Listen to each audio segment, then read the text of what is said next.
Hi, everybody. My name is Jennifer, and I am joined by Dale Ayres. We both work in the NCI Careers Hi Service. everyone. And today we are talking for Grad Ireland about hints and tips for interviews. So we've got about 15 minutes. We're going to fly through a few key pointers on preparing for an interview and then some tips on sort of interview skills when you're in a virtual or face-to-face interview. So to get started, let's talk a little bit about preparation. So I'll hand it over to Dale on four key things that you need to think about when you're preparing for an interview. Sure, thanks, Jen. So I think one of the main things that you've got to look at is going into an interview prepared. A lot of that is to know about to do with knowing what the job spec is and what is on that job spec, and also on your own CV. But the job spec is fairly self-explanatory, and we won't go into that. But the four areas you do need to go in to feel confident in that interview and to cover every eventuality that might come up are the four areas of the company, people, job, and you. So the company, you want to obviously know as much as you can about them. Don't just look at their website, but look at news as well. See where they've come up in the news recently and what their latest thing is that they're doing. You don't want to have a conversation where you don't know what's going on. Secondly, the people. Research the people that you're interviewing with. Research the people that you're conversing with in the emails back and forth as you're trying to arrange your interviews, and make sure you know who is who in what organization. Then the job, obviously you need to know specifics about the job, not just the job spec, but where that job fits into the organization and the department. And then of course you, company, people, job, and you need to go in there knowing what your CV says, which sounds stupid, but there's a lot of different people will tailor their CVs to go into a job, and you need to know your own CV back to front to get into that interview and know the questions that could be asked on it.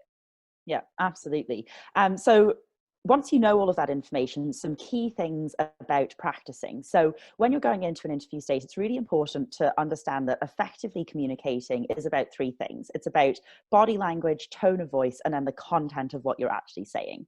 So body language accounts for about 55% of how we communicate effectively, and tone of voice accounts for about 38%, with only a tiny little bit, which is 7% on the actual content that you've prepared for. So when you're practicing for an interview, there are a few different steps that I would suggest that you take so that you have your content, your tone of voice, and your body language nailed for this. And this will be important for a face-to-face or a virtual interview. So the first thing that I would say is practice your answers. So focus on the content.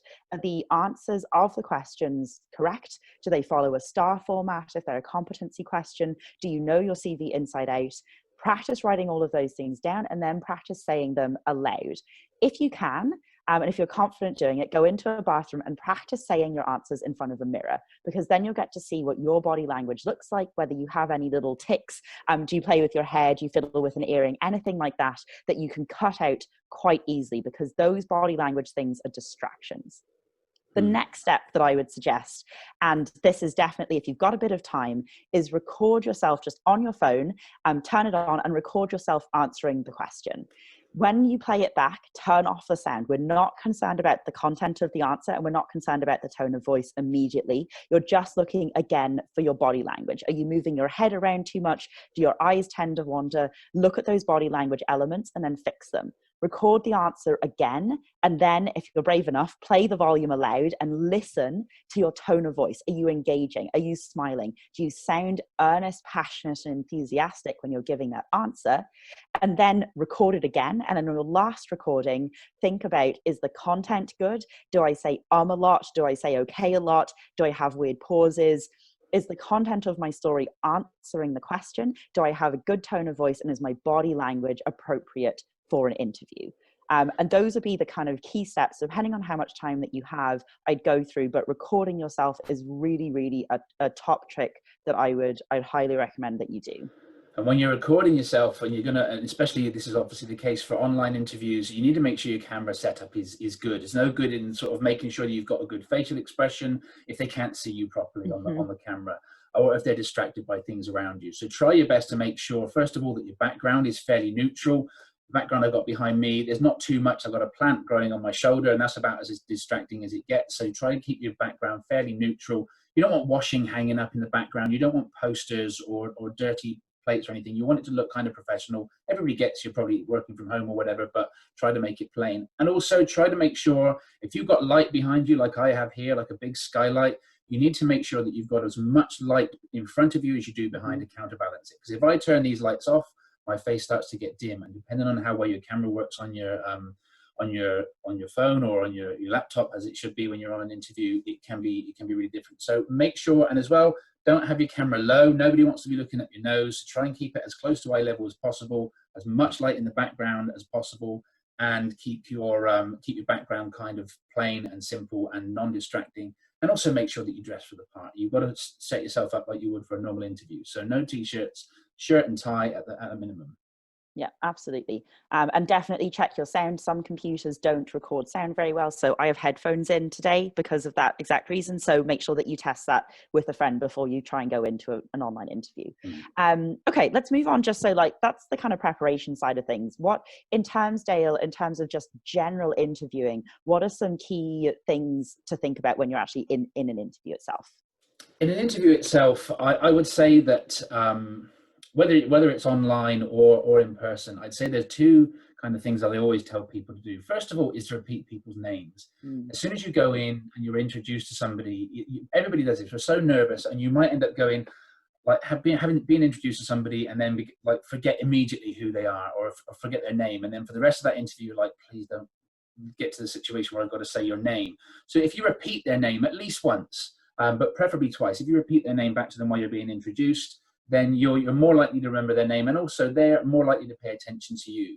So that's something that's really important, is just repeating the names. It helps you to feel more relaxed in the interview. It helps you to remember their name, and it helps them to pay attention to you. Secondly, the one thing I say to everybody, especially on a Skype interview, you can do this. The only sticker I'll tell people to have by their camera is one that says three things: smile, relax, and make good eye contact. Those are the three things, whether you're in person or on a Skype. Try to make sure that you smile. People don't want to see somebody who's frowning or nervous and that sort of thing. They want to know whether they can work with you, and they want you to seem friendly. So smile, relax, because that will help you to relax, even though it sounds stupid, but saying it will help you. And then making good eye contact. Keeping eye contact with somebody is extremely important, and it helps them to focus their attention on you rather than you looking around. Keep your focus on those people. Perfect. Okay, great. So I think let's talk a little bit about sort of face-to-face tips. And there's a question that's come in around managing nerves as well. So we'll touch on that for sure. So I think one of the first things, and this will go into the nervousness piece, right, is that when you're in an interview, it's all about becoming personable with the person. And one of the key things that I would always say to students is that when you go into an interview, think about it as an opportunity to build a relationship with somebody, right? The panelists on the other side are interviewing you to see if you're going to be a good fit for them. They've already looked at your CV and screened you out of an awful lot of people, right? So whatever job you're applying to, there are going to be hundreds of graduate applicants. If they've looked at your CV and they like what they see, they're already confident that you can probably do the job that they're looking for. The reason that they're asking you to interview is to see whether you're going to be a fit and to ask you some more in-depth questions about your experience. But for you as the candidate, what's really important to think about is that you are also going to be working with these people for 40 hours a week, right? That this is a job that hopefully you have for a year, 2 years, 3 years, or even longer. So you're going to be working with these people an awful lot. So if you go into an interview thinking, this is an opportunity for me to see whether I can build a relationship with these people, then we both know that this job is going to be right, because it's no good just them wanting you. You have to also want to join that company. And I think if you go in a little bit with that mindset, it can kind of calm you down a little bit to think, well, this is their interview because they want to hire me. They've already looked at my CV and they're spending their time to interview me. So this needs to be valuable for me as well as it is for them.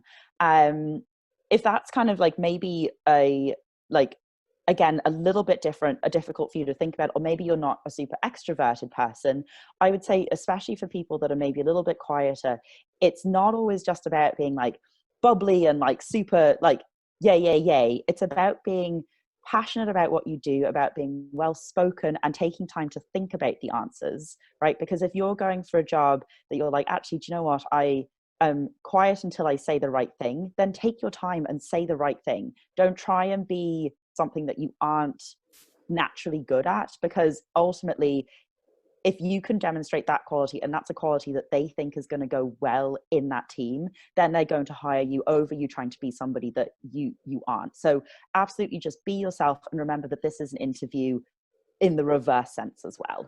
And a lot of people, when it comes to the confidence thing and the nervous thing, there's two things I like to remember as well. First of all, most interviewers, unless they're like really unreasonable people, most interviewers are going to accept that you're going to be nervous, regardless of whether you're really confident or not. They're going to accept that there's going to be some nerves involved in an interview. So that's something to bear in mind, is that most people are humans, and they will allow for that. And secondly, the confidence that you can get for these things can come on several little hooks. Like, you can just do a couple things to make yourself feel confident, because we know that these things work. So the eye contact thing, which is something I was saying about earlier on, is if you're going in there and you've got these things in your mind, like Jen said, they want to interview you. They want to give you this job. It's just about the interview at this point. So you're not there by mistake. You got to let yourself know that this is where I'm supposed to be. I didn't get it by accident. I haven't lied to get here, hopefully. And this is so you can bring some confidence in that. But to have a couple of tricks and tips, doing the research on the company will help you feel a little bit confident if something comes up in conversation. But also that ability to repeat people's names, but also maintaining eye contact, is a really good way to gain control of an interview. And I don't mean that in an aggressive way, but keeping control of an interview and keeping yourself confident by making sure that you're going around the people that you're interviewing with, even if it's just one person, trying to make, you don't stare them out, but at the same time, try to keep as much eye contact as possible. It's called the attention bubble, and it's about keeping that person interested and keeping their attention on you. If they're looking out, if you're looking around, they'll look around and forget what you're saying. But if you're maintaining that eye contact, that will help you to have that confidence, to know that they are listening to you and that this is all going well. So that's something I think is really important. Perfect. Okay, so we've just got a few minutes left, and we've got a couple questions around pre-recorded interviews, and we were going to talk about online tips anyway, so we'll just jump into that. A quick question just came in there about dress code. So just as a note, Dale has kind of mentioned this already, but I would say there's never going to be a problem if you dress up for an interview. So always dress your best, even if you're applying to a company that I worked for a CEO who he used to insist on wearing shorts during his interviews when he was conducting them, and I used to make him change when I was working in HR. So always dress up for an interview, even if you know that the business is casual. You always want to put your best foot forward. You can adjust your dress code to suit the business once you've joined, but in order to get the job, definitely dress as professionally as you can, and that goes for online as well as face-to-face. If you are doing an online interview, don't cheat and wear shorts on the bottom and dress nicely on the top, right? Dress properly the whole way through, because if you dress properly, shoes to tie, girls, even put the heels on, right? If you want to, or if you're comfortable wearing them, go and walk around the room, because that will give you confidence. It's all about having those power poses. And if you dress like you deserve that job, going into an interview, you'll be so much more confident than if you're just wearing comfortable clothes, and you'll feel like you deserve it. So that would be the dress code one. And then maybe we'll just get quickly into sort of pre-recorded videos. So Dale, do you have any tips along those lines? Well, certainly for the online side of things, like if we're looking at videos where we're like, video interviews, I would say one thing that is really important is don't have notes next to you. I interview prepped a guy the other day from NCI, and he was going through his answers, and it was a little bit stunted and blah, blah, blah. And I deliberately asked him something that he would probably know the answer to, but would never have prepared for it. And when he was able to give that answer, he flowed. He did really well. And I said to him, if I were to ask you about the funniest moment you had in school, would you need notes to tell me about it? And the answer is obviously no. And this is what the thing is. If you start trying to follow notes of something that you already know, like this is experience that you know, and generally speaking, if you've prepped yourself and you know your CV, you know what they're going to possibly ask you about your CV, you're going to know how to explain what happened because you did it. So I would say do not have notes next to you when you're doing an online interview, because you're gonna put yourself off trying to follow it. You'll look down. You don't want to be looking down, so you're trying to do it surreptitiously. You'll mess it up. Just remember, these are your experiences. You know these stories. You've probably told these stories in a pub or over a lunch break with somebody. So trust yourself to get it right. Trust yourself to know your own story, and make sure that when you're doing the online thing, you don't have any notes next to you except the little sticker that says smile, relax, and make good eye contact up near camera.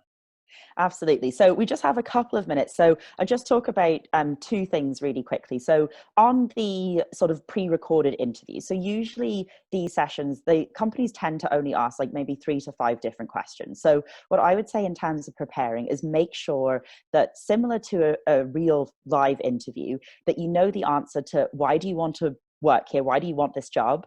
Why do you want to work for this company? Why have you applied for the marketing stream versus the HR stream, for instance, right? So simple things like that. Tell me a little bit about yourself. These are all answers that you should have ready to go for any interview. Those are motivational questions, and those definitely do come up on those pre-recorded interview situations. The other ones to prepare for then are usually competency questions. And in the competency questions, you'll usually be able to figure out what competency they're looking for by just reading their job specs and trying to work out, well, what skill set do they seem to emphasize a lot, or what's really important to this company? And often they're things like resilience, communication, or teamwork. So I would definitely think about answers to those. And then when you're going into it, a nice little acronym that we like to use is called TAPE. So going back to that idea of effectively communicating, tone of voice is really, really important. So even if you aren't 100% sure about the way your answer is going to go, even if they've given you a bit of time to think about it, think about your tone of voice, think about your appearance, how you engage with the camera, think about your posture, that you're sitting up straight, right, that you're not like slouched back and sitting against the couch. Don't sit in bed. Definitely do not do these in your bedroom.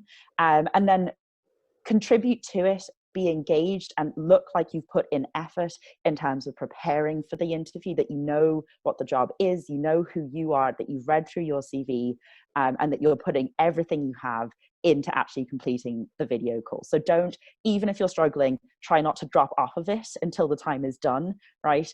Take a break, take a second to think about it, and then start again and keep talking, and be confident about who you are, and just give the example the best that you can. Okay, Perfect. I think that's everything. Dale, are there any last kind of like words of advice, I suppose, in terms of like a key tip in terms of preparing or going through an online interview?